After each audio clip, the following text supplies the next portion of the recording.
everybody, good morning and welcome back to Reaper Pro Tips. Happy Monday. This is Anne, your host, along with Disembodied Hands Justin.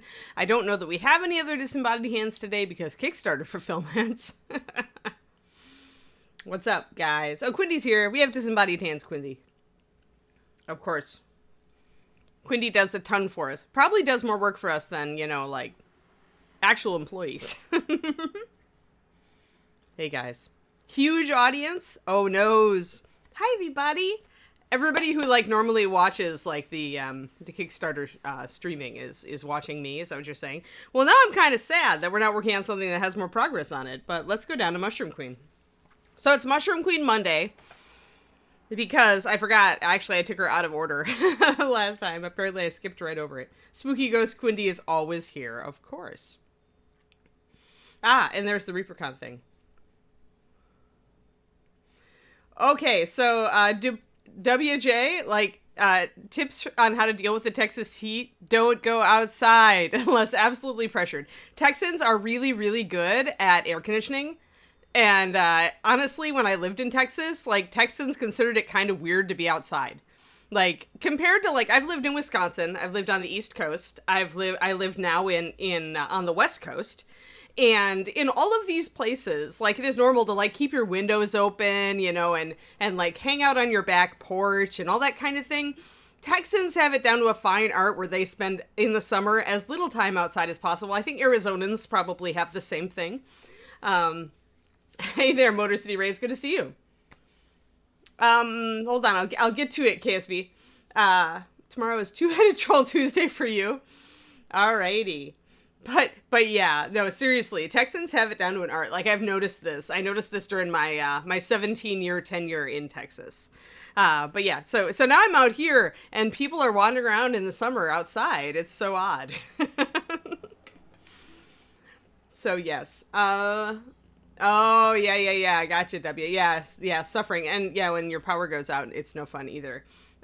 So my incoming Kickstarter delivery is fairly small since I placed it while I was still a Reaper employee. So as a Reaper employee, I didn't really need to. I could have just waited and bought it later, when it was all fulfilled with my employee discount, whatever.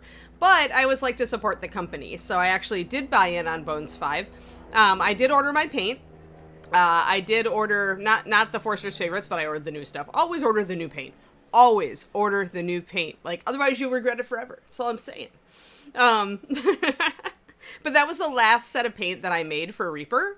So that would be, I think those would be the last colors that I made. So I ordered my paint. I ordered the Manzapar Pass set, the one with the huge, with the Yetis, the snow leopards, and the huge face, like the Nepalese mountain temple thing, because I really love to paint terrain to relax, and that was just too cool for me. I had to get it. Jason did too good of a job on it. And then, the Mushroom Queen? I mean, she stands really well. I can knock her over a little bit. Yeah, if I really hit her, she'll fall over. Now I have to find her. Hee. Hold on, now I must find the Mushroom Queen. There she is. So yeah, I mean, what I do with minis like this is I just, I put them on a bigger base. I mean, let's face it, put them on a pie plate, And then if you glue it down on that and just landscape a little bit with gravel or whatever, you're going to be fine. You can put her on a slightly, let's see, where's a good base? A 40 mil. Let's see. Yeah, she fits perfectly on a 40 mil. And that gives her a little extra, just a little extra space that'll help keep her from tipping over. You could also glue a penny to the bottom or a washer or whatever your weight adding tool of choice is. So yeah, she does have a built-in parasol. Oh, and the other thing I got on the Kickstarter because they're too cute is Christine Van Patten's Kid Adventurers, because they're just, I love the animals. I love painting animals in general, and I just love those designs. They're super, yeah. So, but just come to ReaperCon then, Matthew. Come to ReaperCon. ReaperCon is when we love to see you come to the office. Yeah, it's not really feasible to have people coming up because everybody, it's all hands, as you can see from the video before this. And as you will see after this stream, it's really all hands on deck as far as Kickstarter fulfillment. So there's nobody really available to give you a tour, take you around, deal with the logistics of like, you know, grabbing orders. It's really a well-oiled machine at this point because Ed has built it to be so that it's just, everything just goes like clockwork. Like, I can't tell you how much fun it is to fulfill. Like, I always had so much fun fulfilling Kickstarter. I love being the person who drives the little cart around and grabs the orders.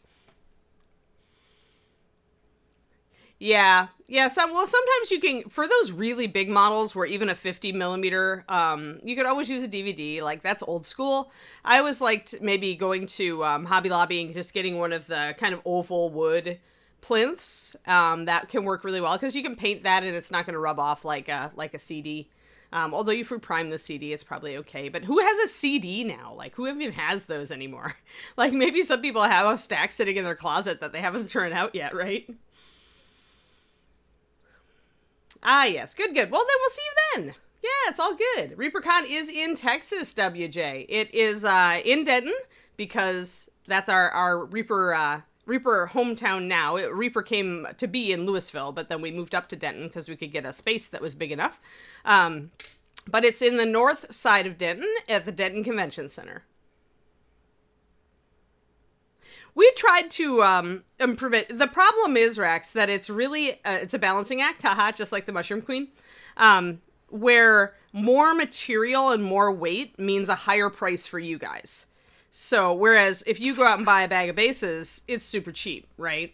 So, but if we, especially with like metal models, and I don't know about the bones, but I mean, it is more space in the mold. It does take up more space on a mold, so it is a slightly higher cost. So, we need to make the base big enough that it will stand, but a while ago we were working with our sculptors to make sure that they didn't go oversized with the base, because that just adds cost for you guys. So it really has to be kind of a balancing act with Reaper. Reaper is very cost conscious. We don't want to charge you any more than we have to for a figure, because we don't want to be part of the expensive minis movement. So we want to keep the hobby accessible for everybody, because that, in that way, lies success, we believe. So, yeah. Yeah, sometimes people come over from Europe for the con, Munchkin. Like, they have to plan, obviously. And nowadays it's weird with having a little bit of pandemic stuff going on. But, I mean, it has happened. We have had people come over from Europe to the con. You guys also have awesome cons that we don't get to go to very easily. So, I consider it fair.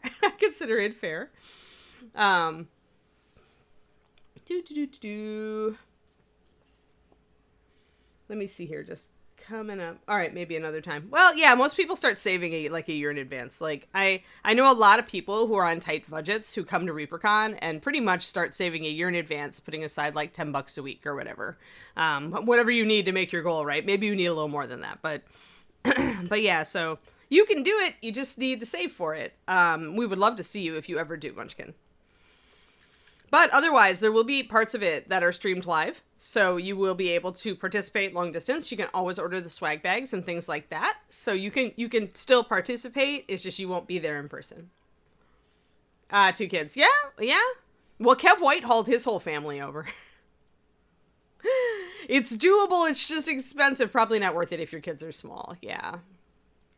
Although they can compete in the painting competition in the youth category, and we always have kids doing like fantastic jobs and getting prizes, and they're so excited when they win a medal or a certificate. So yeah, it can be very family friendly to come to ReaperCon and bring your kids, but I get it from Europe. It's really expensive to do so. Yeah, at least a year in advance, right? Oh, a coffee can, yep. That's awesome, Munchkin. Yeah, well, if you ever can come. See, maybe it should be a parent-daughter trip. If there are 2 of you who are really into the hobby and the other 2 aren't. All right, let me see here. I'm going to do... Let's block in her hair. Let's go really dark with it. Let's block in the bikini and everything and go olive with it. I'm sticking to my color scheme for the most part. Things may change a bit as we go.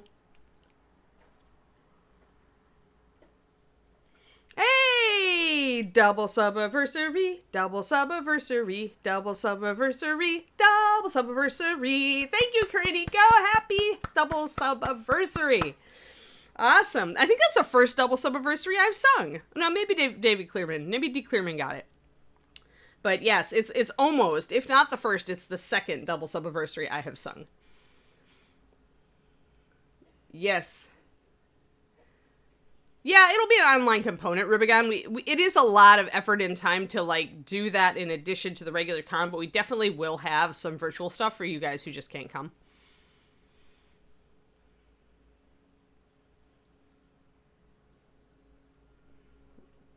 Ah.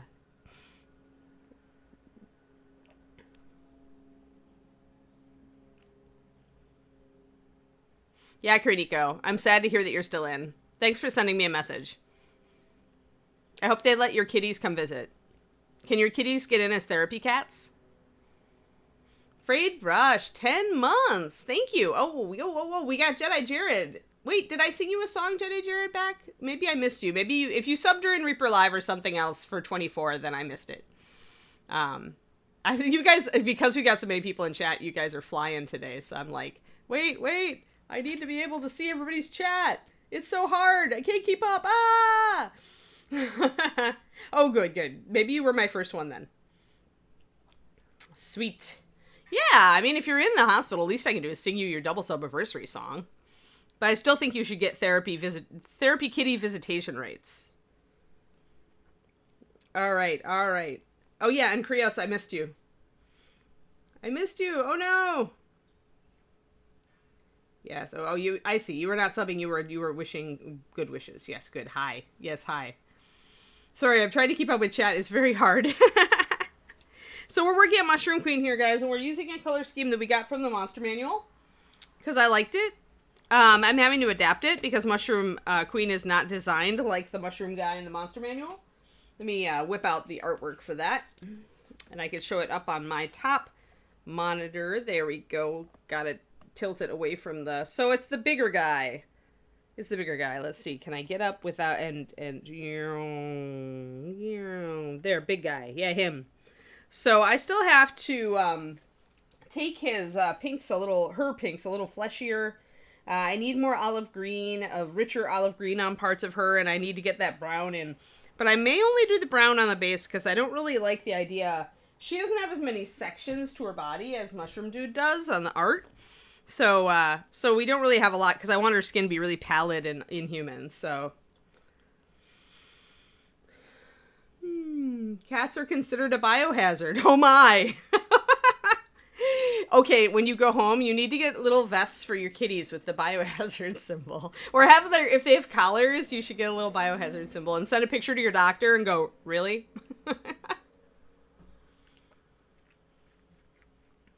Ah, you hit 20 months during the fulfillment stream. Very cool. Good timing. All right, let's get some of this troll flesh. So our olive is one of my favorite olives. I used to use a lot of swamp green, but troll hide is my go-to olive lately. Let's just make sure she's in focus. I think I'm going to put her, well, because I haven't painted the top of her cap, I don't really need to put her on a cushion of anything. I can just paint her right under the camera here. Caution tape collars, yeah. Yeah, I mean, I get it. They let therapy dogs in, though. I have a clog. And when you have a clog, what do you reach for? Your Reaper Pokey Tool, of course. Branding. Branding alert.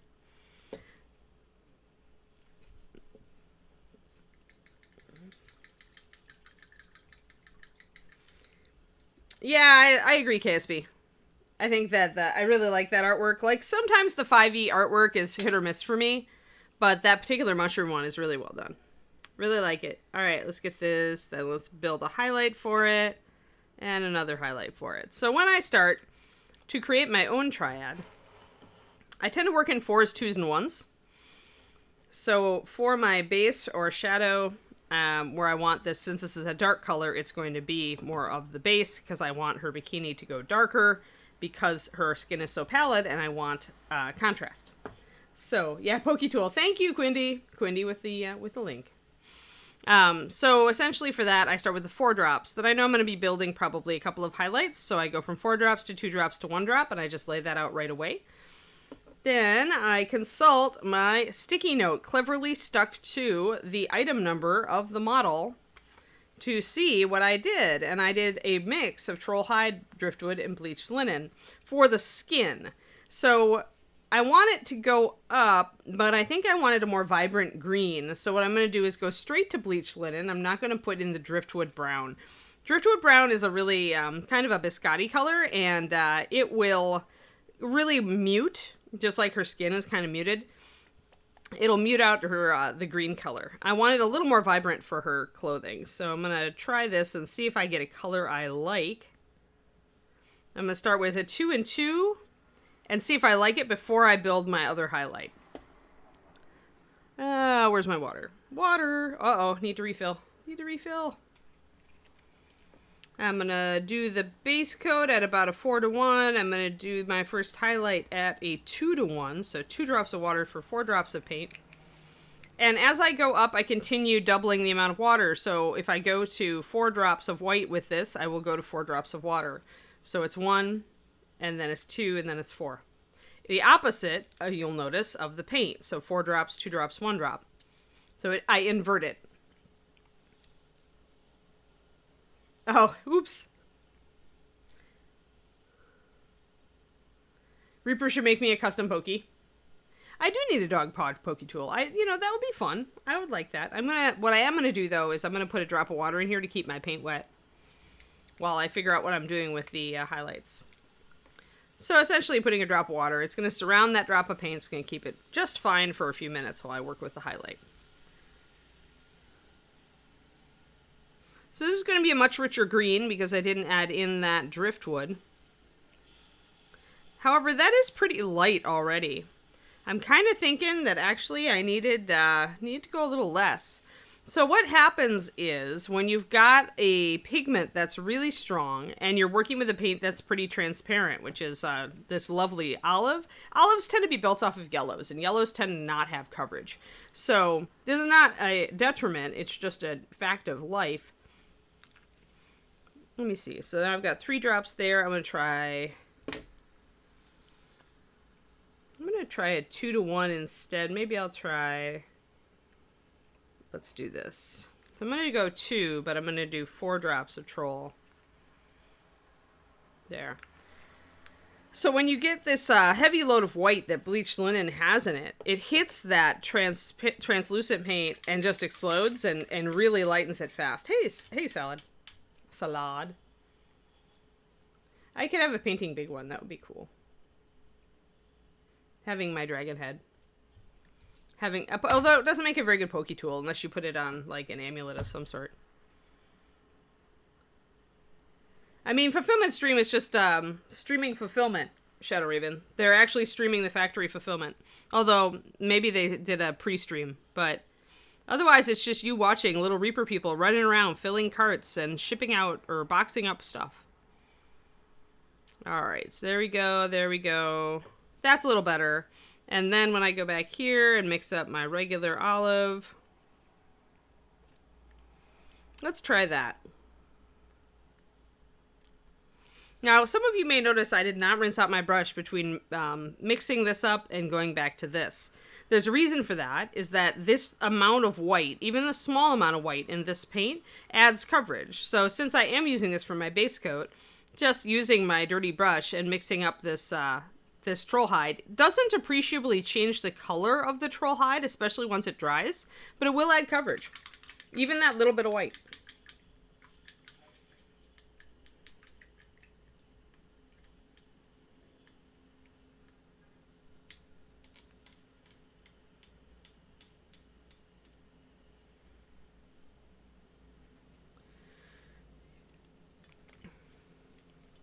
Yeah, considering how many orders they have to print out, I'm not surprised the printer fries every once in a while. Troll hide is a wonderful color. I agree. All right, so let's go in with our troll hide and actually start blocking in more of our base here. I will probably bring, I believe we're using blue liner and Nightmare and Cyan. I remember the blue is actually really complicated. But since I used blue liner to build it, I will probably shade this olive with blue liner. I am hearing a beep. Okay. I've got my window open, so if any background noise like comes in and attacks you guys and you can hear it and you are annoyed by it, let me know. I'll close the window. I just like my fresh air in the morning. You know, you're always going to get... Ed taught me that... His Wisdom of Ed Day. Ed taught me that at any launch of anything, you are going to have something break. Something isn't going to work. Something's going to go bad. Something's going to be wonked up. And you just have to run with it and not let it fry your stressometer, and just expect it. Just expect it, plan for it, work with it, fix it, and move on. He mostly taught me that regarding paint lines, but he's right about everything. He's right about it with everything. I mean, it's just the best laid plans of Anns and Eds must often go awry, so I always expect something to go wrong. Then, if nothing goes wrong, you're like, whoa, I got a pass. Thanks, universe.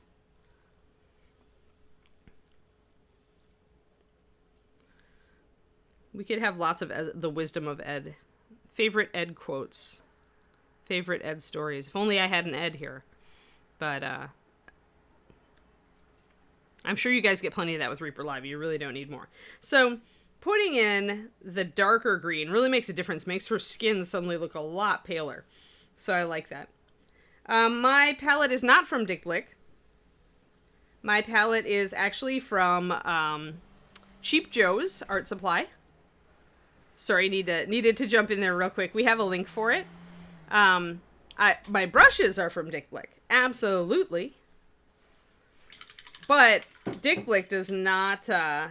Wisdom of Ed stream would need a few bleeps. Yeah, you're right, Iffy. But yeah, Dick Blick doesn't have the 28 well. This is a very exhaustive palette. I have all of the stuff. Today's brush is actually not on the, unless they added it to the tools. It's not on the tools. So I use a couple. Hold on, where's my handy dandy Reapercon? Oh, yeah. So this is why you want the swag bag, the swag box. You want a handy dandy Reapercon brush holder, which I'm totally using and which I really like. So today's brush is a Raphael. The series is 8408, which is the more narrow brush, not as full-bodied, round. And then the size is 1. And this one is actually my beat-up one, because I wasn't sure what I was going to be doing today. But my beat-up brush is here. I'll show you the difference between this and a fresh one. Let's get down in here again. So these are the Raphaels. Beat up brush on the right and fresh new Raphael on the left. You can see that it's pretty much just thinned down. I've dropped hairs. And dropping hairs means it's gotten a little bit shorter and it's gotten a little bit thinner, but you can see the tip is still razor sharp. They both still keep an excellent tip. And this is after about a year of abuse, I think, maybe more. So they're both the 8408 and the size 1. This is the biggest brush I use. I don't use anything larger than this. My mid-size brush that I use that is in the tools is the Da Vinci Maestro Series 10 size 1.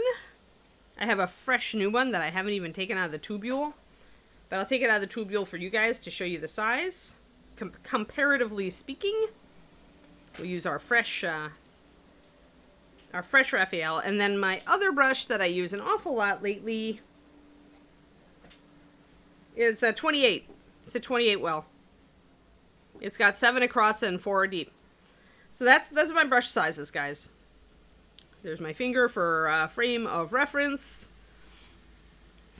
So this little one is about equivalent to a Reaper, I would say, Reaper 0/10 Kolinsky. It may be a tiny hair bigger than that. It may be somewhere between the 10 and the 05. But that's what I use it for, is pretty much the small brush is good when you've got very thin paint. You need to do very fine detail and keep control, and you're impatient like I am. It forces you to have control. I do not think that Blick sells a similar palette, but I honestly haven't gone and bought palettes from Blick in a long time, KSB. So they might carry it, but I haven't heard anybody finding it on Blick. There's I know there's an equivalent design in Europe because my European patrons have been able to find it. And I think they have kind of a cheaper version on Amazon. But oh, okay, by Jack Richardson. Thanks, Crows and Bones. Crows with an answer. But I think that Cheap Joe's did get it back into stock. So yeah. And then there is a 21 well with the lid. I never find the lid is necessary because with the porcelain, I can just put shrink wrap over it. Or not shrink wrap, cling wrap over it. If I need to keep it good. So. Alright, so anyway, those are my brush sizes. Today it's big brush day because she's a big model. And I'm not doing anything super fine yet. I mean, I mocked in one of the hands, and for these... Hold on, let me get more in focus, or closer. Let me get closer. There we go. You can see what we're doing with the hands. Kind of making them like glowing spore things. That's kind of what I'm doing. So, with that, then I'll switch to a smaller brush probably.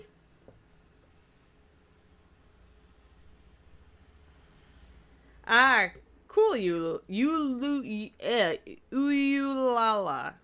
Uyulela? 88? Uyu. That one. That's really cool. You're a ceramic artist. I recommend, this is porcelain, and you're going to want a really shiny glaze finish on it, okay? Really shiny. Because the reason we love these is that they clean up perfectly.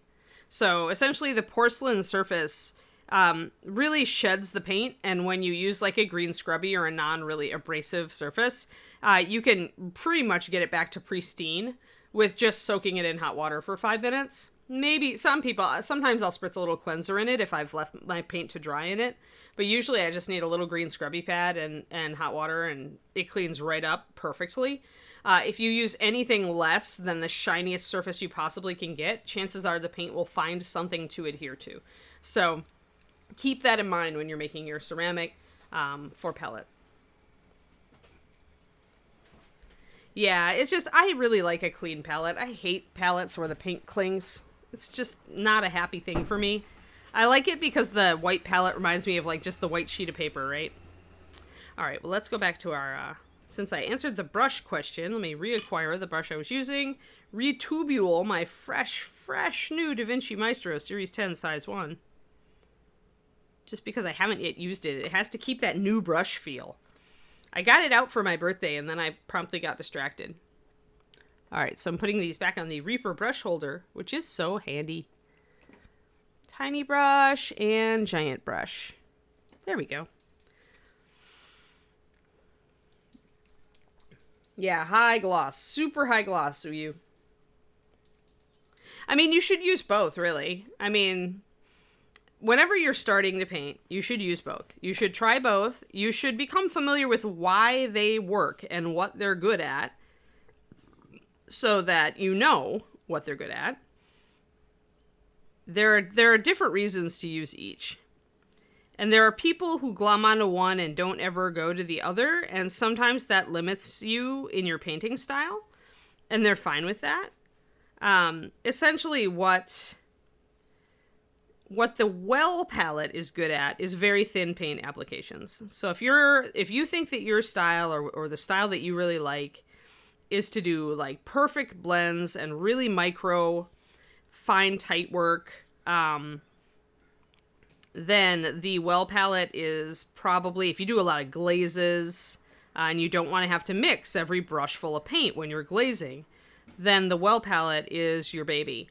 If you like to really blend and go on the fly, and you like to paint fast, and you like to be able to just like do mixes, like custom mixes all the time, then the well palette or the wet palette is probably a better palette for you. Likewise, when you are working with a well palette and very thin paint, you generally want a thinner brush, and often you want a smaller brush because it's very hard to control the very thin paint. So you're going to want to, essentially, if you use the bigger brush you use, the more you're going to have to unload your brush before you actually put the paint on the model in order to control it. Whereas on a wet palette, since water is wicking into your paint constantly, and sometimes out of your paint when you're trying to do a thinner mix, you want usually a fatter brush to hold more paint, because if your paint is thicker, it will stay wet longer on a bigger brush.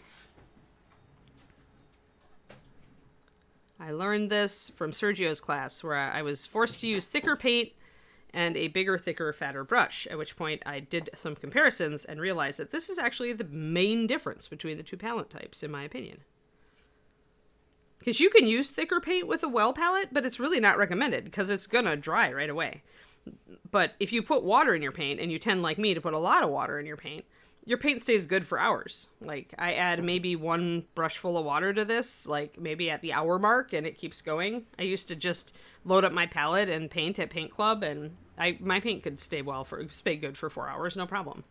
And like I said, if you are going to save your paint to the next day, even if you don't have a lid for your well palette, just grab some cling wrap. I put a little bit of extra water in the wells around the paint I'm trying to keep fresh. And then I just put cling wrap over it. It stays good for usually 1 or 2 days. And if I'm painting with it every night, then I can keep it going for about 3 days. All right, let's get some blue liner so we can shade this beautiful green bikini we've got. Yeah, hey, Kariniko. That's what the finished product. This is the test.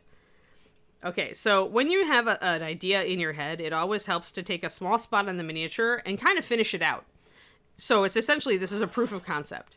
This is the concept I had for all the patterning on all the parts of the Mushroom Queen, and we're going to be doing a lot of this as we move forward on her. A lot of patterning. To suggest like little mold spore, like bits, like that she's shedding spores, and spores are part of her magic, which makes sense. She's a mushroom.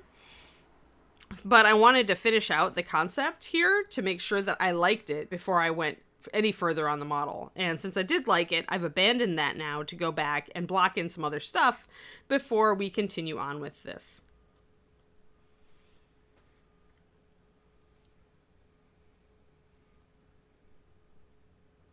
Oh yeah.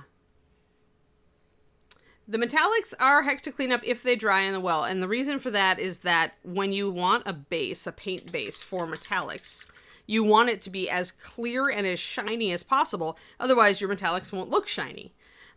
So the thing that is clearest and shiniest in the world of paint bases is acrylic, and it's got higher clarity and hardness and glossiness than any other resin that I know. Though there might be a proprietary one out there somewhere that's better. But at any rate, with glossiness and clarity comes hardness. So that's why metallic paints are really hard to get out of well palettes if you let them dry fully in there. It's going to take cleanser. I used to have to do 409 pretty much. Hot water, 409, soak, and scrub. And you have to scrub quite a bit. It'll come up out of the porcelain, but you know. You're never going to get it out of plastic, though. Not ever. But that's why. It's because acrylic bases they give you the best shininess, but they're also the hardest and most durable. So that's why you get that side effect. I just, honestly, once I get, I put my acrylics in here, or my metallics in here, but then the minute I'm done using them, and sometimes even before, what I'll do is I'll put the drop of metallic down here, guys, and then I'll take a big fat brush full of water, and I'll kind of run it around the edge, all above and around the paint, so the water seeps down and kind of hits the outside edge of the drop of paint. I can still paint from the center of the blob, and it's not been thinned, but having that water layer around it in the upper part essentially keeps the paint from drying at the edges. Pro tip.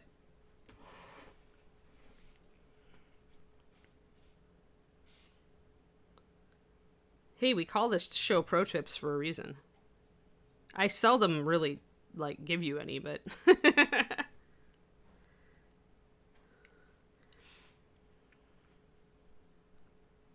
Oh, you have to go. KSB, did you not watch my class? I have a free class on Reaper YouTube called Thinning MSP Paints. It's all about how much to thin your paint for every single technique. And it ranges from 4:1 all the way to 1 to 2.5. So like there's this huge range, and 50/50, although it can be good for some layering, is not the ideal range for a lot of techniques. So definitely go, Quindy, do we have it? There it is.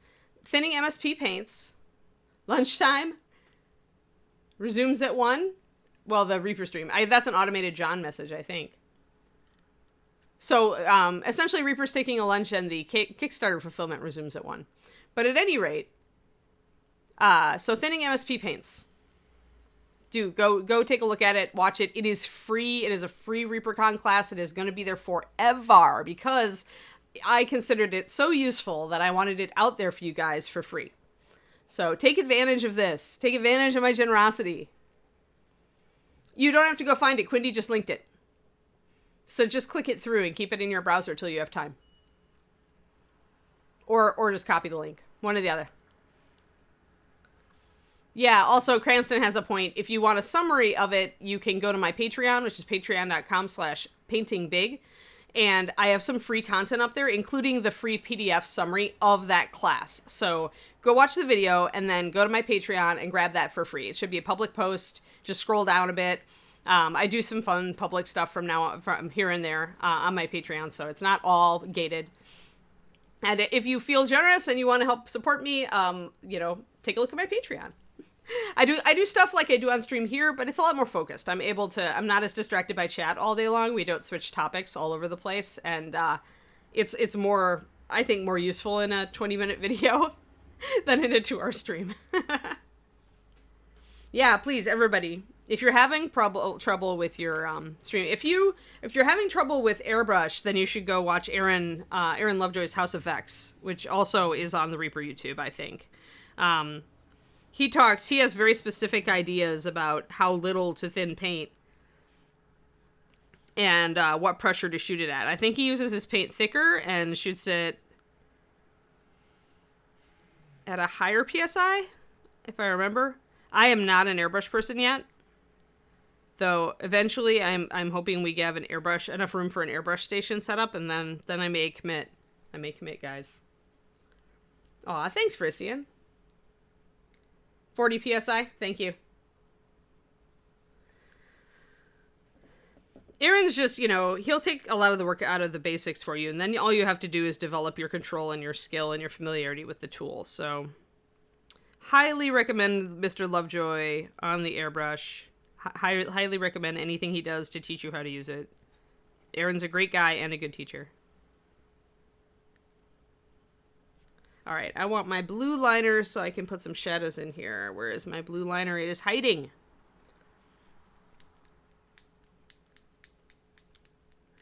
Pretty much, old timer, pretty much.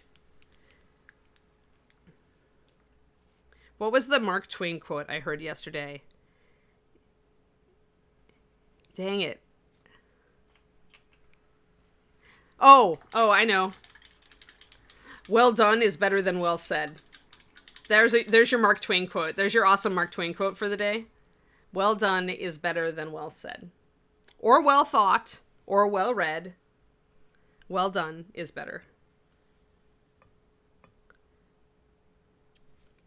Mark Twain has so many good quotes. Or no, sorry, that was a Benjamin Franklin, not Mark Twain. Apologies.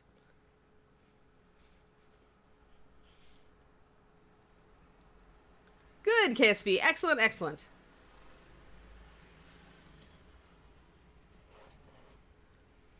But at least you have steak.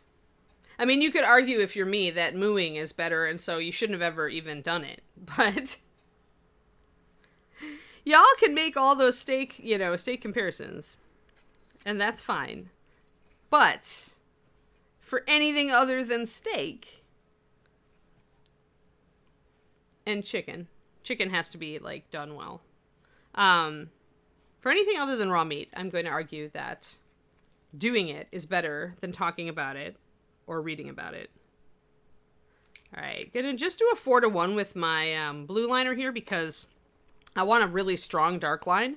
You don't want to, you want to thin your liner just a little bit because it'll help it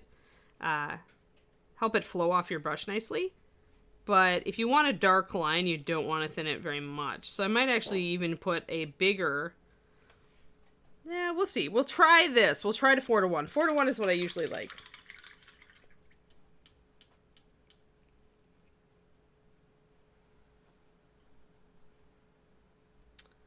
That's too bad, Ballandar.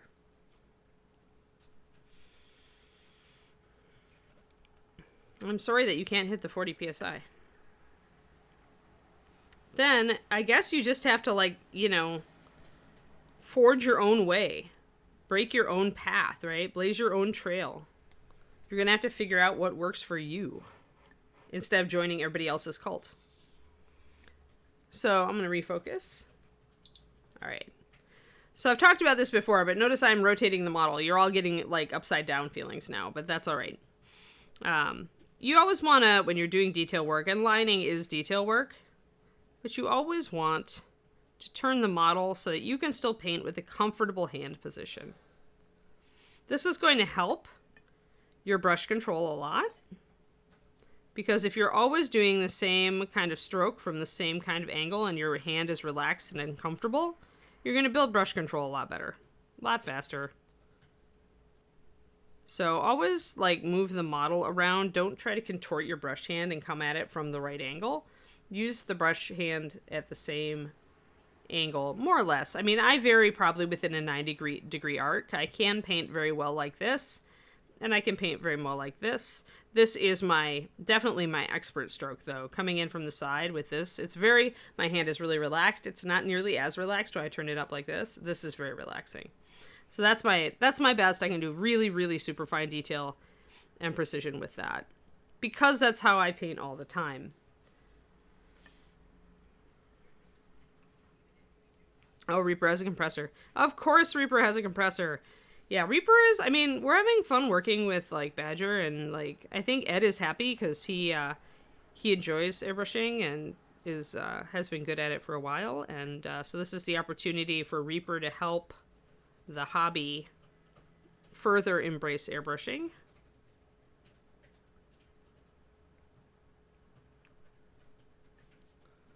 All right, so I just wanted I want a nice dark line. I want to bring out some details here where there are like little slits, like places spores might come out of on her cloth.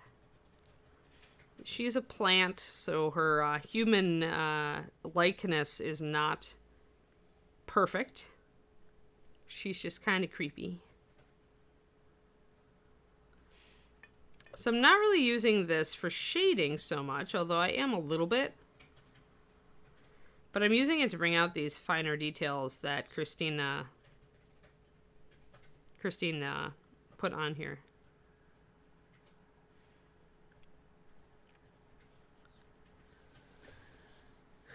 All right, so I want to make sure that I do line around the top here.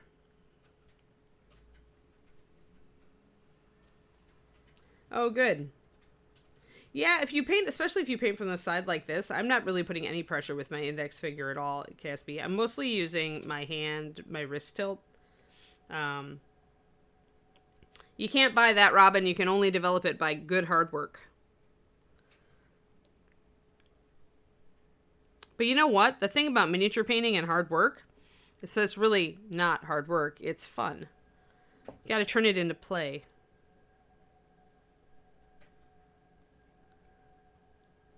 When you're spending time getting better at a hobby you love, it is not work. Don't think of it as work. Don't tell your brain that it's work, or your brain will start thinking about it as work, and then you can't have fun with it. You have to think about it as, okay, I'm going to play with this afternoon, and it's going to be super fun, and I'm going to learn a lot. That's the right attitude. It matters how you think about these things. It matters how you approach them. If you think about it as just practice and you're wasting your time and you wish you could be like doing something better, quicker, faster, easier, that's going to like change the way that your brain views the process.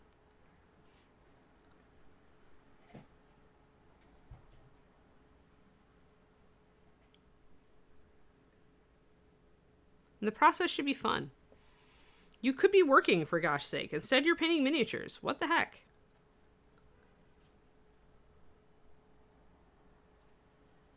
It's always preferable. I mean, for me, it's the same thing, but... There we go. So I'm just outlining those little bits down there. Tridactid, right now, fulfillment is offline because of lunch. Reaper John just posted up a second ago that Reaper's on lunch from noon to 1 their time. So essentially when my stream ends, then the Reaper stream will be back. So I started a little earlier, but once they're back from lunch, that's when I'll go offline, and then you'll get your stream again.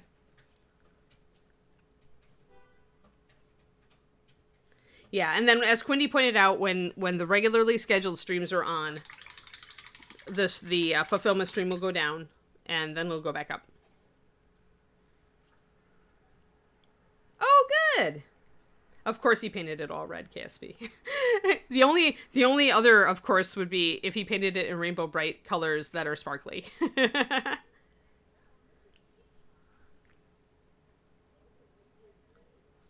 MK, I'm sorry about that. Yeah, I mean, you have to fight the urge to compare yourself to others, right? And that's true in every walk of life, not just miniature painting. But it is super true in things like art, artistic and creative things like writing, computer programming, painting, any of that stuff. It gets very easy to compare yourself to others. And it's a horrible thing to do so. Like, the best thing you can do for yourself is to unprogram, like really work on your brain. And just try, don't think about what other people are doing. Try to be happy with what you're doing. Celebrate your victories. It's not easy to get your brain out of comparison mode. I know. I still do it with writing, and I shouldn't. But I'm working on it. I'm getting a lot better at it. At just shutting down that voice.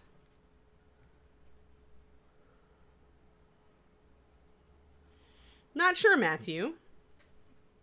Do you know, Quindy, the Sophie's doubloons question there?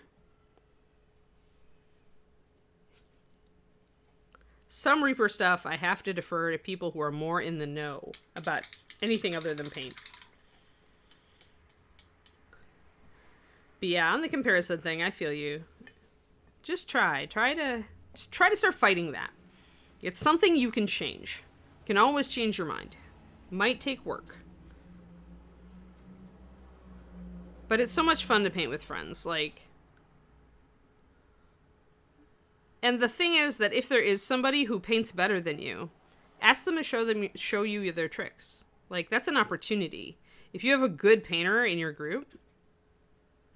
Now, if your friends are really hyper competitive and that's why it's not fun, then I totally get it, and I'm sorry about that.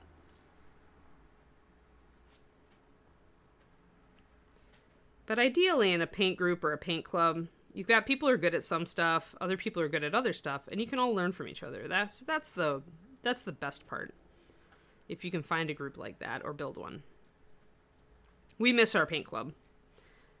I miss my paint club, which I left down at Reaper, and then the paint club that David had up here, COVID kind of took it out. Yeah, COVID took it out. I mean, the store wasn't closed because of COVID, but once our local store closed, now it's been really hard to find a new place to have it.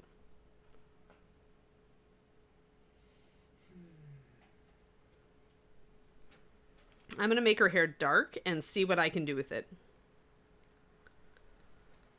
Yeah, Kariniko, that's exactly it. When you stop obsessing.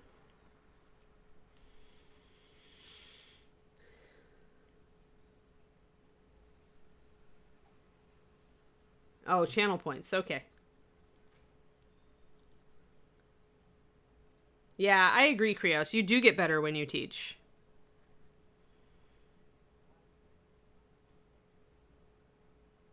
Yeah, that's a great idea, Yulu. You. Wow, your name totally throws my tongue for a twist. Ooh, it's fun to say once you get it down, but when I try to read it, I want to go you, and that's wrong. That's the peril of being a Twitch streamer, is getting those names that totally tongue tie you. And I'm horrible with names to begin with. Ask anybody who's sat through one of my ReaperCon award ceremonies. Even people who I should know because they've been there for freaking 8 or 10 or 15 years. Like, seriously. And then sometimes I'll get their name down and then I'll like get married or divorced and change their name. And I'm like, no, I finally got it right. Yeah, this is I was explaining Rubicon. I mean, this is proof of concept. So what this is this is what I want the whole mini to look like. I want to make sure that it looks good and it's going to work with the design. So I did it, finished it out, and now I'm happy with it. So now I'm going back and blocking and everything else so that I can do this sort of thing over the entire model. So this model is going to take a while. Okay.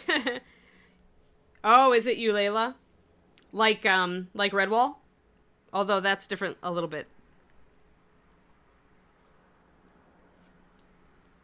Or is it just like ukulele because you like that word, the sound of that word? It's almost like ukulele. Ukulele.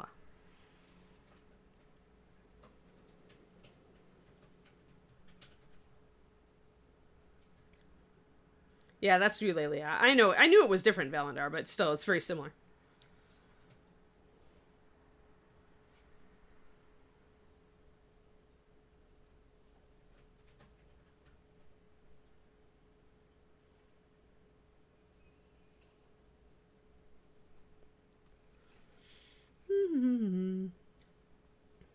Homebrewing you with your painting hobby. Nothing improved, yeah.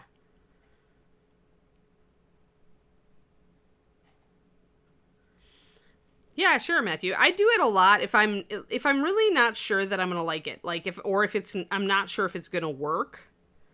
That's when I do that. I'll test it and I'll see it. I actually did that on my my Templar also. Hold on. When I did my Templar bust, or when I was working, it's still a work in progress. This is. So see down here, I was working on my red cloth texture to see if I liked it, both for color and for texture, before I did it all over everything.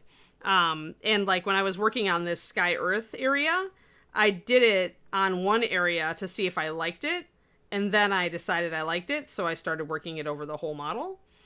So I do this regularly. Like when I go to do the leather texture on the glove, I probably will do a small section, probably at the top, to see if I like that texture, and if I don't, I'll paint over it and try something different. So that kind of thing.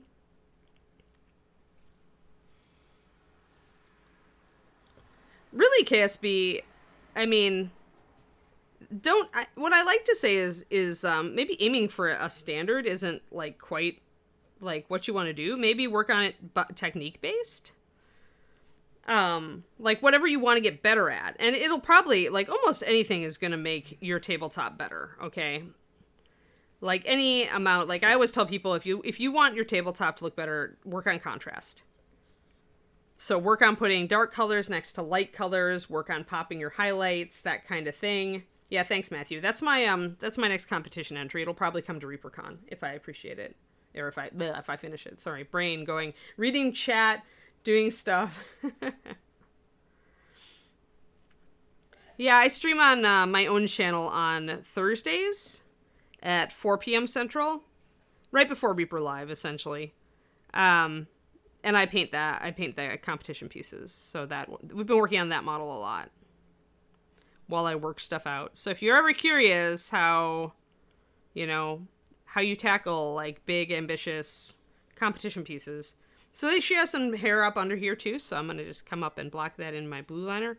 Probably need a couple of coats with this because blue liner, but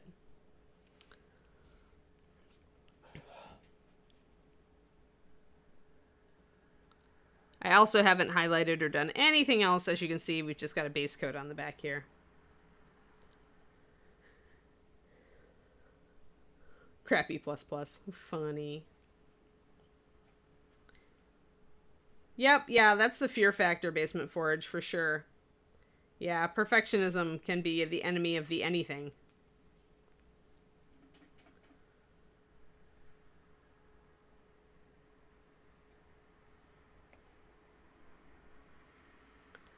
Yeah, increase your shadows, like lining, and shadows are sometimes even more important. I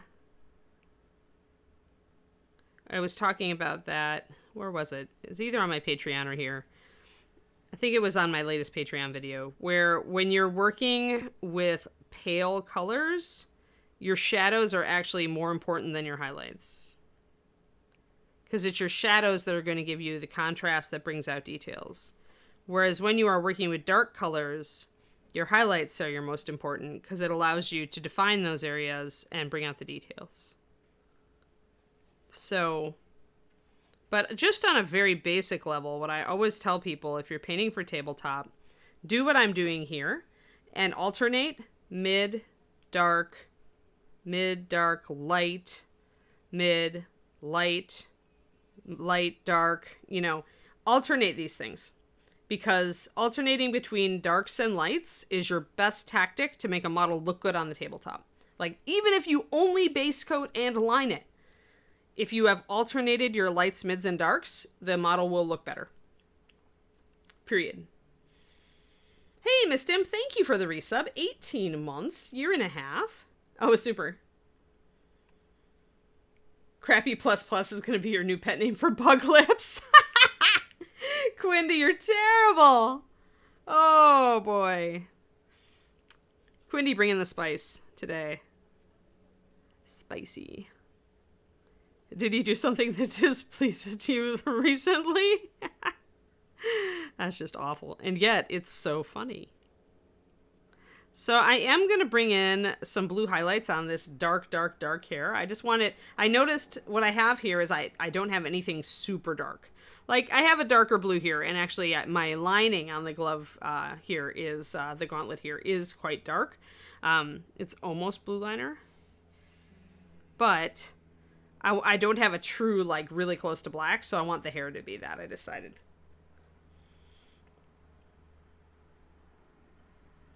Yeah, RCL is a really good tool for that. Rubicon has a good point. The Reaper Challenge League, if you are finding that you're having trouble finishing things, the Reaper Challenge League will give you a deadline. It kind of acts like NaNoWriMo does for writers, except the deadline's a lot faster than Nano. Nano is write 50,000 words in a month, and it's out there to, like, make people finish their books. But RCL does it in much less time. I think you have to finish a project in, is it 3 weeks? Tell us where. Link to the Challenge League. Give us the Challenge League link for people who are interested. There we go. Thank you. So yeah, Reaper Challenge League, very, very good if you want to, like, get yourself to just sit down and paint and not think about it too much. Just finish stuff. Ironically, the pro tips stream here is the stream that makes Anne finish stuff. Like, I've finished more since I started doing this stream for Reaper in this format, like, than I have for, like, years before. Like, it's kind of sad. I'm a very slow painter, though, and because I do this now for a living, I don't paint a lot on my off time, although I still do. That's actually one of my goals now that I've hit my birthday. I always use my birthday as kind of a little bit of a reset to set a new goal. So I'm working on two things, to work two things into my schedule. And painting, sitting down to paint in the evening is one of them during the week. So after my evening walk, that is one of my new goals one of the new habits I'm hoping to form. Yeah, join into the RCL thing. That's why I had them link it. It's so useful. Okay, by month for simple things, by the quarter for more complex projects, and half a year for very complex projects. Thanks, Valandar.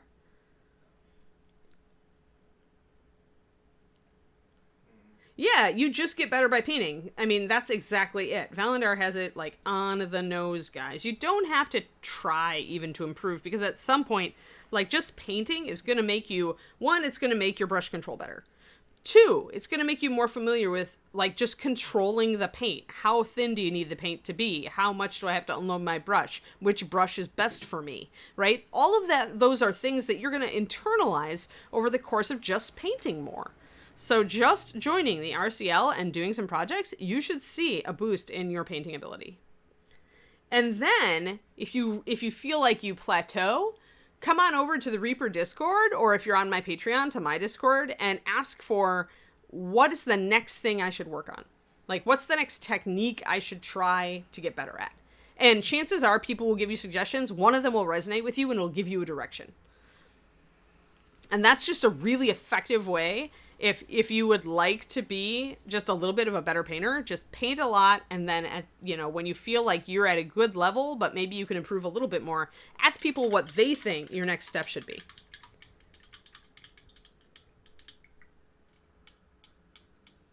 Yeah, Matthew, I think a lot of us are in that boat. Like, we haven't had games, so we haven't been painting. I mean, I know that, I haven't touched my Warhammer army, that's for sure. And we don't have any D&D games, so. But yeah, RCL helps. I mean, the other thing that can help, honestly, Matthew, is plan a game, right? Like, go, okay, in another 3 months, I bet I can get a game going, so let's plan it, and this gives you a lot of time in advance to paint your monsters and your villains.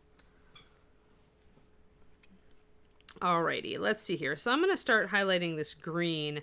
The thing about the green is I probably do need to make an even darker one, because I don't want to bring it up too close to her skin. I need that contrast. So I'm actually going to take some blue liner and mix it into this olive to kind of make a dark teal.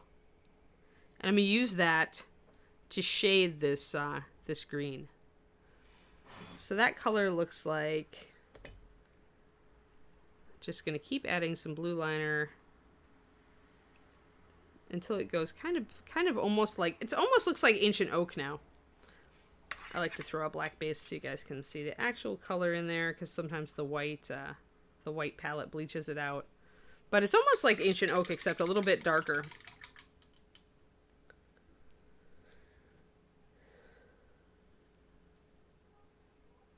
Yeah, exactly, Valandar, that's it. Good. Yeah. Because, I mean, let's face it, part of the problem with painting minis for a game that's actively running is that you tend to run out of time. So now is a great time, even though a lot of people aren't quite getting their gaming groups together yet. Now is a great time to paint that stuff. I'm just going to mix up. Now I'm at the point. It's actually stretch time, too. So I'm going to stand up and stretch. Take a quick stretch break. Y'all are welcome to stretch with me.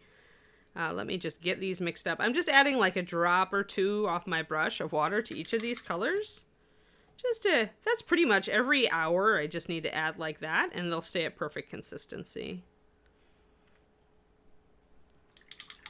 Of course, if you're in a very arid, dry, or hot environment, sorry, arid and dry being the same thing, arid or hot environment, then you may find that you need to add water a little more often. It also depends on how much paint you've actually got in your wells. If you're using this palette, which I do highly recommend, if you have a lot of paint in the well, it's going to stay good for longer.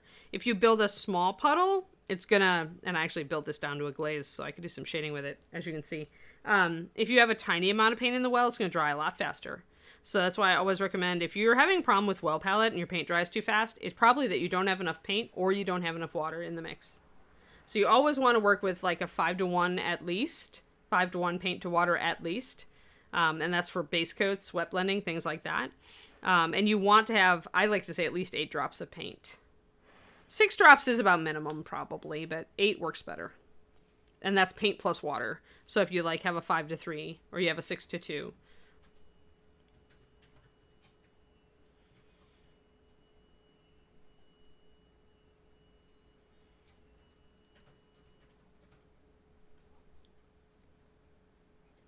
I'm just going to catch up here, guys. Hold on.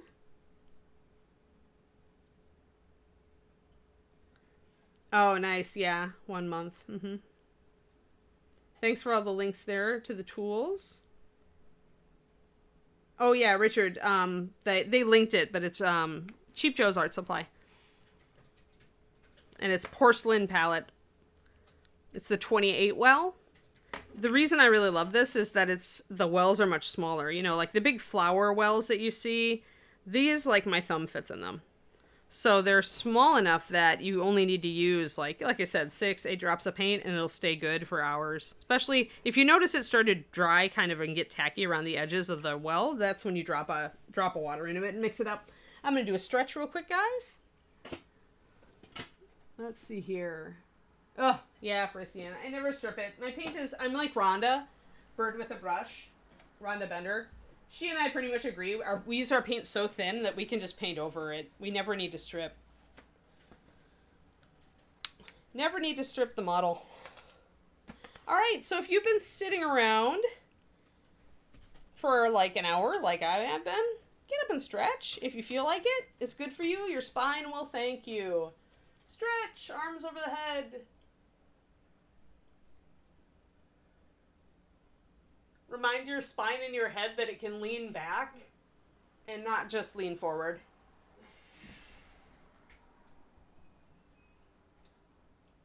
This means you too, boyfriend. Time to stretch. Haha, I have a David with me today, guys.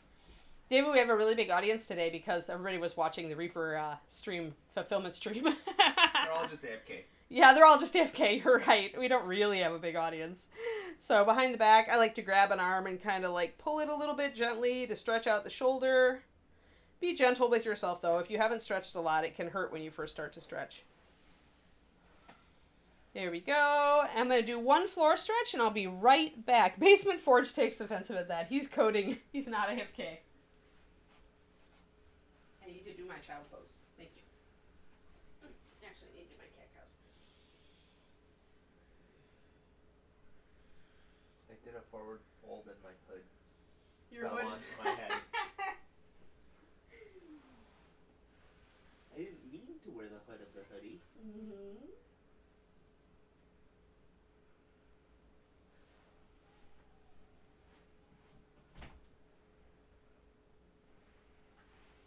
There we go.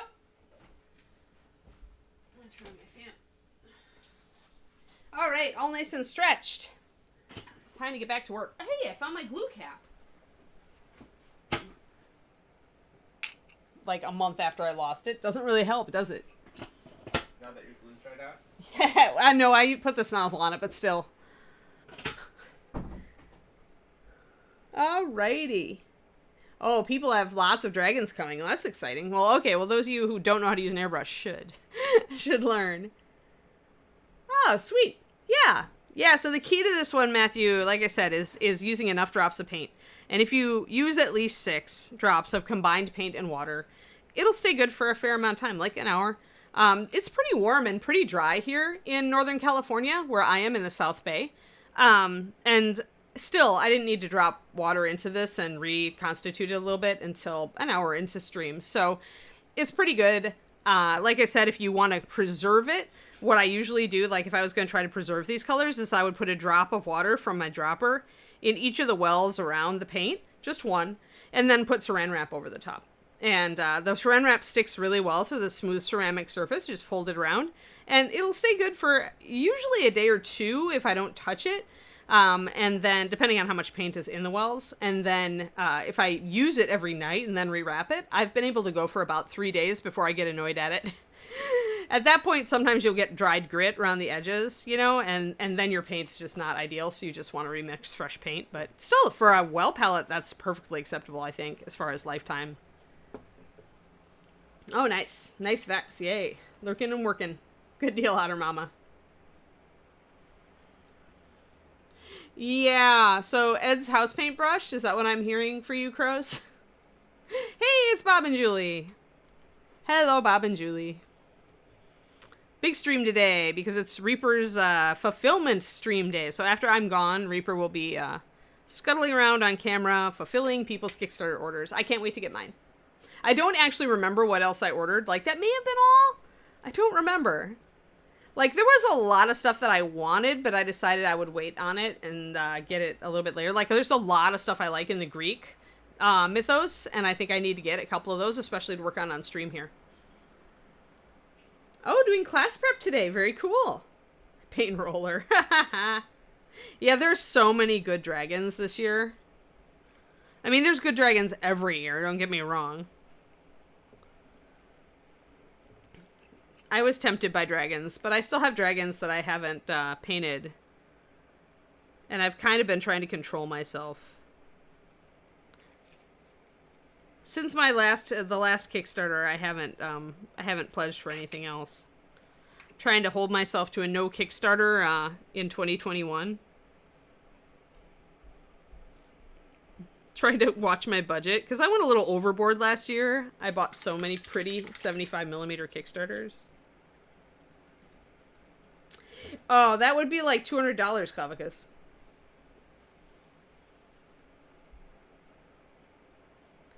Yeah, Farisian. Swampy Dragon was awesome. I always think to myself, I need to find another model to do that color scheme on. It just worked so well on Swampy Dragon.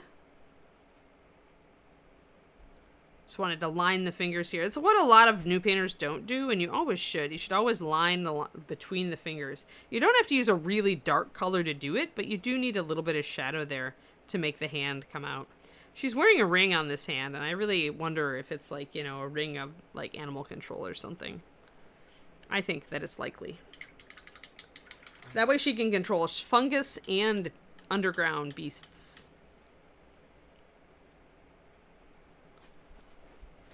All right.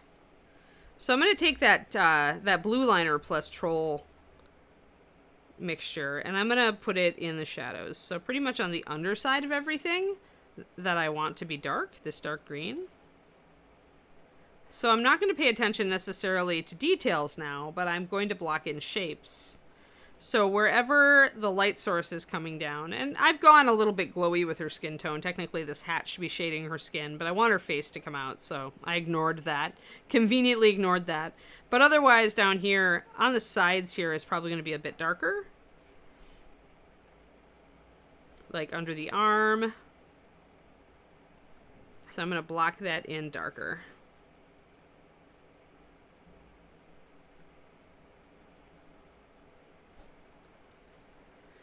And then under this arm over here, it's also going to be darker.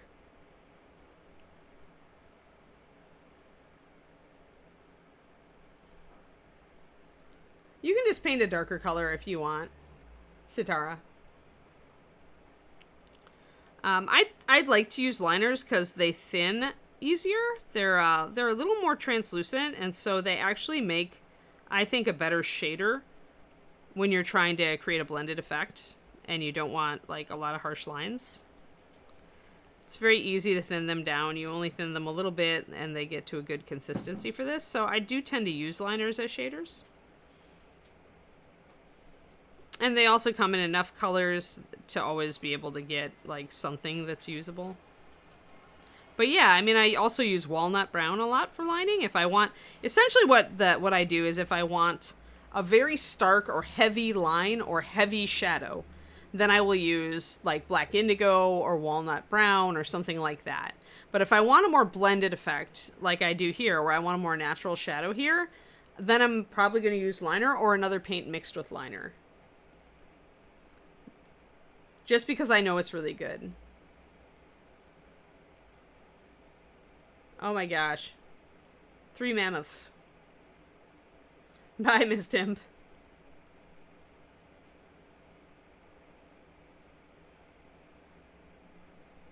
Lego pirate ship. Oh no. That's funny, Emke. But who's gonna win? Lego pirate ship or Bones pirate ship? Like, is it gonna be a pirate ship, dueling pirate ships, like, kind of thing? Blocking in some shadows here and there. Darkening down a lot of this area that I've done even further because I remember more contrast. Since the skin is so pale, I do want this green to stay dark, and so I need to cover a lot of the area with darker color. Because I know I'm going to be bringing up highlights. So in order to make those highlights not shift everything to light, I need to make sure that I have sufficient shadows.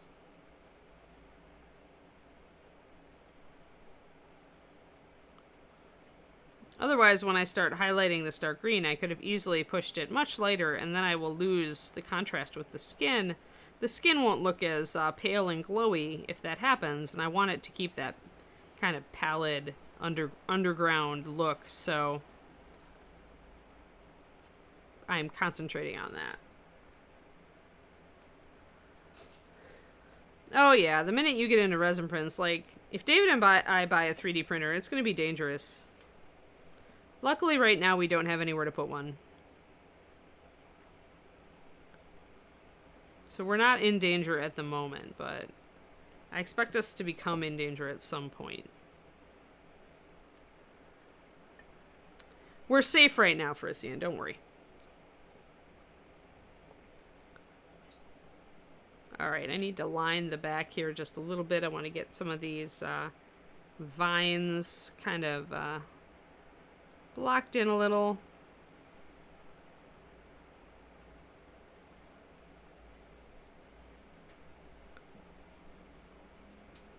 And I'm just roughly kind of lining back here just to kind of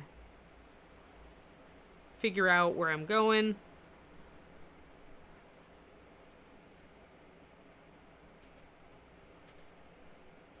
There. Just to get some kind of delineation back there. Now I'll go back to the front.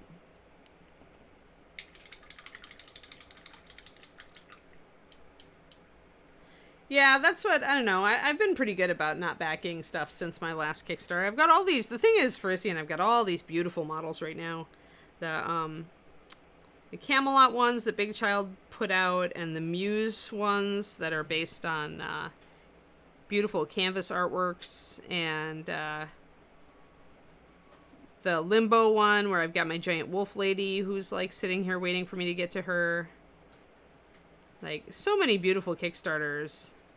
I have so much. And we ordered like a couple, like we ordered a board game as well that hasn't come to us yet, so I don't really feel the need to like go crazy collecting. Every time I feel like I get tempted by a Kickstarter or whatever, I go and look at my box of boxes and play with them a little bit, and it gets me excited for the stuff I already have. And then I don't feel as inclined.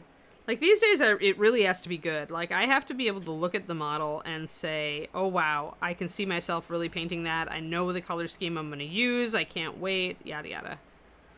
If that happens, then I may be in danger. But, like, I managed to resist the latest Scale 75 Kickstarter. Alright, so we got to see how that's darkened things up. And it's also given us a little more dimension.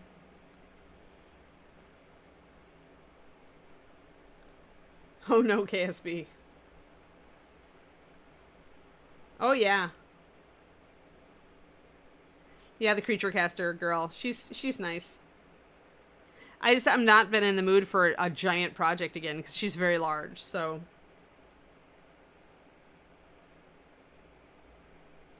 I mean, Bones USA is probably the closest, right, Reimer? Because Bones USA is a Bones material, but that has the ability to do the fine detail like resin.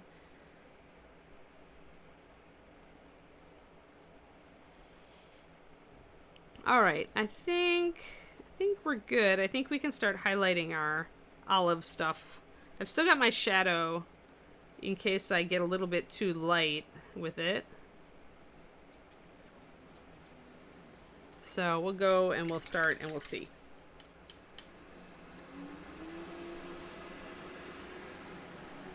Alright, so first this color. And this is kind of a sagey green, and I'm not sure if I'll like it. I do think I'm going to stipple.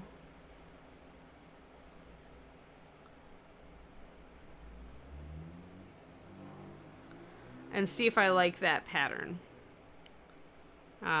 Since I did some stippling with my highlighting on her gauntlet, I was wondering if I should do it here on the vines. To suggest that they're kind of bumpy and fibrous. So the reason you would use like a textured brush stroke is to suggest that, is to say, hey, this is not a smooth surface, it's got irregularities on it. That's why you would highlight like this.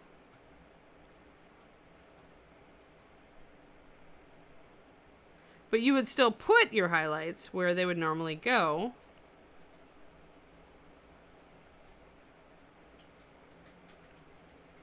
So don't put them in the shadows.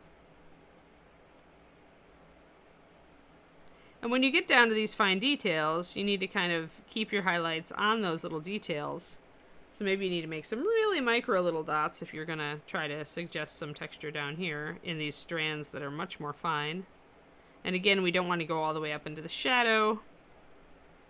We want to kind of keep an eye on where the light actually is falling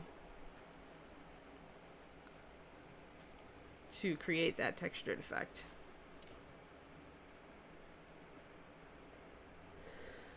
It's not styrene. It is definitely still bones. We're painting Lisette on Reaper. I don't have one close to hand, but it's like if you took Bones Black and you improved it even more so that it was tighter and you really even got the details even better. Little less soft, I think. It acts similar to a resin, but not a hard resin like a 3D printer resin, more like a traditional resin. Yeah, Cornico, all of this is going to be continued anywhere you see blue. Anywhere you see blue.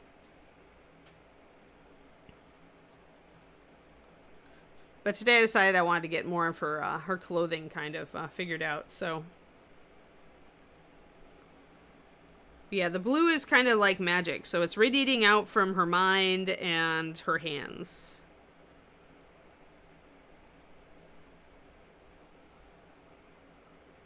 I had to mix up my highlight a little bit. Oh, it's 11. Actually, we have to... I was about... I think I'll do another 5, but then we'll go back to the fulfillment stream. So let's do another 5 minutes and just get a little bit more texture in. Let's actually go up a level. Let's make this bikini area our test of concept. I'm going to go up to my next highlight and see if I like it.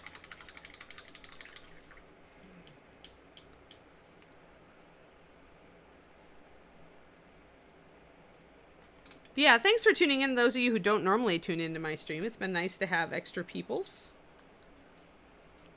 Let's get real close here. So little tiny dots. Let's get our highlight. So I want these dots to kind of be even more tiny and to accentuate my previous dots.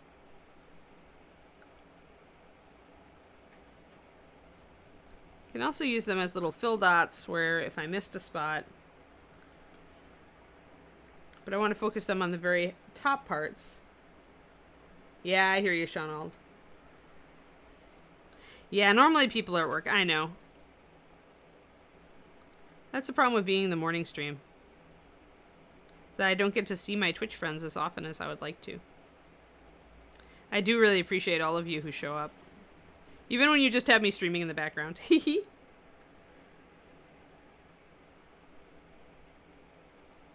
going to put some of these little dots in here. So little polka dots. She's got a polka dot bikini. It's not yellow though. It's not an itsy bitsy teeny weeny yellow polka dot bikini.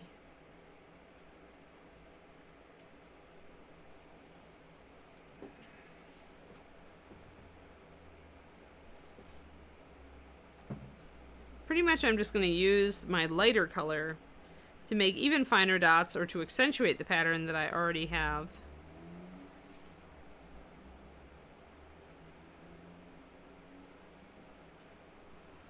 And this works because I've thinned the paint a lot. So just touching the tip of my brush to the model is enough to give me that micro dot. I would say this is about a 2-to-1. If I get much thinner than this, the dots won't be as opaque. They'll be more subtle.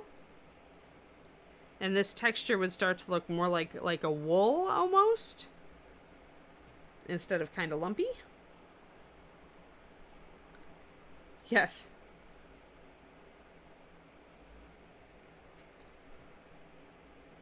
Yes, you cannot distract me on my Patreon. I mean, the plus side is that you actually get more useful information in less time. The downside is that we can't go off on bunny trails.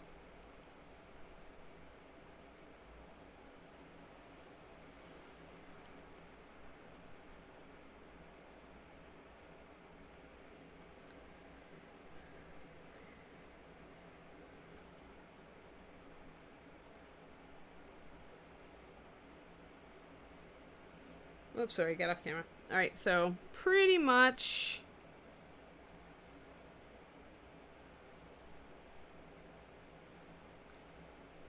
I could also put in slight dots on some of these areas that are sticking out to get more like that. And then, haha, that's cool, Caspi. All right, I am going to do one little thing that's the final bit of our proof of concept. So I do want the chest area to look a little bit, even a little bit lighter, so I'm going to glaze it. I'm going to mix a new highlight that's even lighter than my previous one. And I'm going to just glaze over that top part. So I'm going to grab some of my previous highlight color and mix it into this bleached linen to get a much lighter color, more close to the skin tone. And then I'm going to drop a bunch of water into it. And I mean a bunch of water. Glazes should often be like a 3-to-1. If you're using a lot of white, they have to be a lot of water.